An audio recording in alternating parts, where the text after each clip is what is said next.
জাহান্নামে কেমন গরম চিন্তা করেন। জাহান্নাম আল্লাহরে অভিযোগ করে বলতেছে, আল্লাহ আমার এক অংশ আরেক অংশকে খেয়ে ফেলছে। মুসলমান একটু চিন্তার বিষয়, গরম গরমের ব্যাপারে অভিযোগ করে, গরম গরমের ব্যাপারে অভিযোগ। জাহান্নাম অভিযোগ করে বলতেছে, আল্লাহ আমার এক অংশ আরেক অংশকে খেয়ে ফেলছে। আল্লাহ জাহান্নামকে দুইটা নিঃশ্বাস ছাড়তে বললেন। কয়টা নিঃশ্বাস? নাফাসিন ফিস শিতা ওয়া নাফাসিন ফিস সাইফ। একটা নিঃশ্বাস শীতকালে, আরেকটা নিঃশ্বাস গরমকালে ছাড়তে বললেন। গরমকালে জাহান্নাম নিঃশ্বাস ছাড়ে, শীতকালে নিঃশ্বাস ছাড়ে। এজন্য শীতকালে যখন প্রচন্ড শীত হয় তো বুঝতে হবে যে জাহান্নাম নিঃশ্বাস ছেড়েছে ঠান্ডা, আর যখন প্রচন্ড গরম হয় তো বুঝতে হবে জাহান্নাম প্রচন্ড গরম নিঃশ্বাস ছেড়েছে।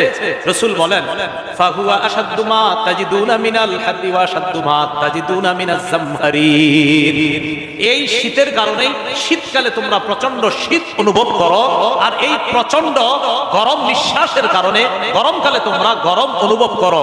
তাহলে বলেন তো, গরমকালের গরমের এই উত্তাপ এটা কিসের নিঃশ্বাস? বলেন জাহান্নামের। শীতকালে প্রচন্ড শীত, এটাও কিসের নিঃশ্বাস?